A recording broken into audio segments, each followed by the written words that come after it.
In this video we're going to talk about Levicki's leadership skills. It's a useful video. It's quite short, as you can see from the bottom right hand side. It's only got 12 slides. But it's very useful because it itemizes desirable characteristics in leadership. Leaders should possess certain qualities, and what this little video does is to itemize these, to bring them out and discuss them. And in that sense it's a very useful video. It's one that you should carefully consider and make your own notes and consider these various attributes that are discussed in the video. Consider them in the context of leadership and have them available for any discussions of leadership. So what Levicki has done here is bring out a lot of what we consider to be almost common sense attributes of leadership, but at the same time has managed to produce these in a way which makes a coherent set of skills that we consider to be important in this context. So make your own notes, pad out your own notes, and do some research into the area. But let's have a look in and see what this list of skills are.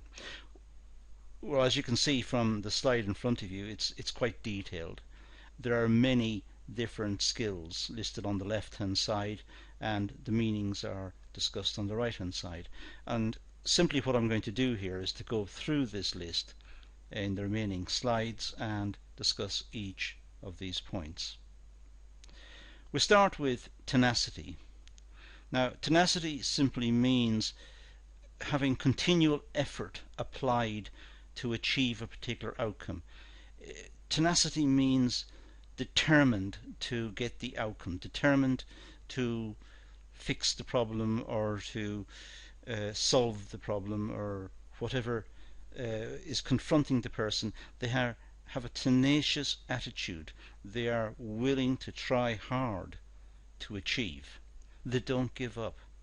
Tenacity means not giving up. They are going to continually try until they succeed. So that is seen as one particular skill of good leaders.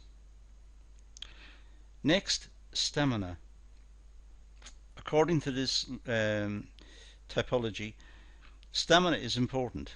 The leaders should be able to continually try until they get the outcome. They don't give up again.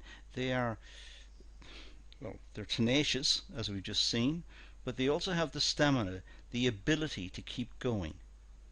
Both the mental ability, the mental stamina, and the physical stamina to achieve the outcome. So they are prepared to put the effort in. Long-term wisdom. Well, capable of good forecasting and strategic thinking. We think of leaders as people who are capable of forecasting accurately what's likely to happen. It doesn't mean that they can see the future. It just means that they have a good balanced view of the pros and cons of what may or may not happen, and they're able to make good decisions. They're capable of thinking strategically and able to assess situations very accurately. So we consider them as having long-term wisdom. But they've also got emotional intelligence, which means that capable of explaining the personal motivations of people. Emotional intelligence sometimes could be wrapped up with having feelings about situations. Sometimes when leaders look at the facts of the situation, look at what needs to be done, they have a feeling whether they should go in one direction or the other. The feeling is not necessarily born out of the facts or the situation they find themselves in. It's a feeling they have. It's an emotional feeling. But they're also able to deal with people and understand the people's feelings regarding the situation. So they're able to weigh up factors which are not quantifiable. They're not objective. They're able to read situations, read what people who are involved in the situation feel about it.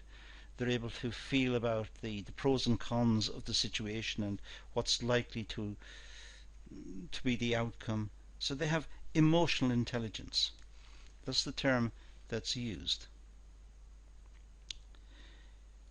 Judgment about priorities. Well, they're able to critically evaluate and prioritize the issues confronting the business. They're able to critically analyze problems. Look at what's causing the problem, or when a decision has to be made, what factors should be taken into account, what could go wrong, what will mean a good result or a poor result, and then prioritize what needs to be done. Say what needs to go first and what needs to happen next, and in the event of failure, where does the organization go? Does it go back to the start, or can it pick up from a previous stage? Or it's able to prioritize. Good leaders are able to work out what needs to be done. They're able to critically evaluate circumstances and are able to prioritize what needs to be done. Equanimity. Well, it's the capacity to remain calm in the eye of the storm. In other words, equanimity means good leaders don't show a lot of emotion.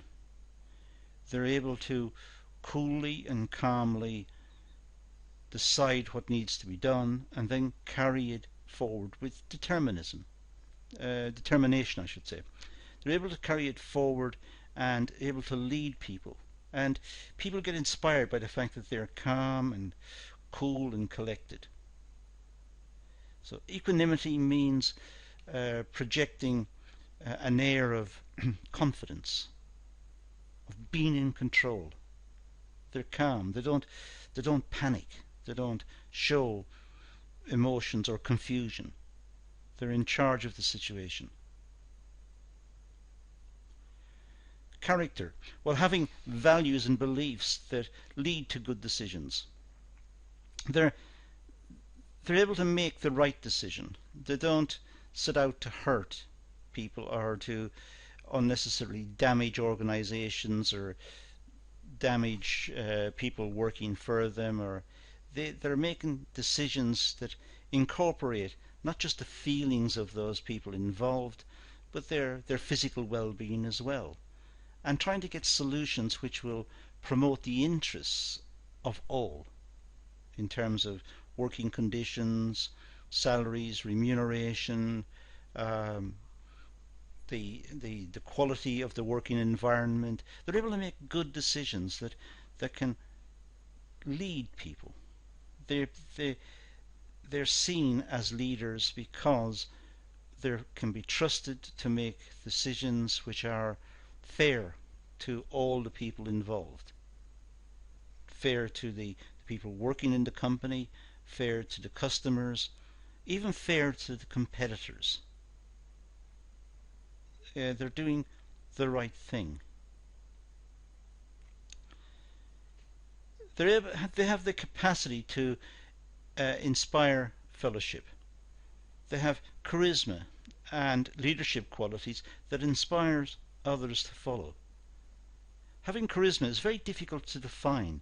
Charisma is just simply people trusting and believing in what someone says by virtue of their personality, by virtue of their personal traits.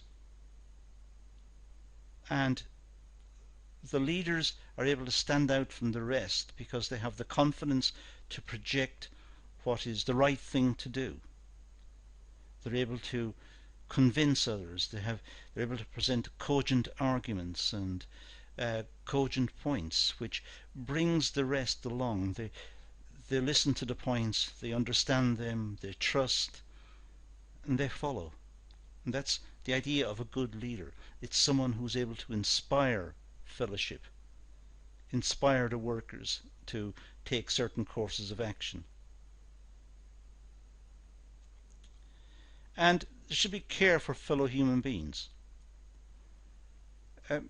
Part of the trust that people have in the leader is the fact that they trust the leader to plot out courses for them to follow which are safe, which will bring good results, which will enable them to prosper, to have work, to have a decent living.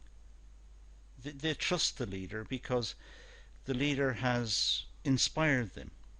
And part of that inspiration, the previous point I made to this one, but part of that inspiration is based on the points above: the tenacity, the stamina, the long-term wisdom, the emotional intelligence, judgment and priorities, and equanimity, the character, capacity to inspire fellows. So all of these come to bear that they enable the followers to trust the leader. To trust the leader because the leader has these particular qualities, and they will care for the people who are being led. They're not going to abuse their position.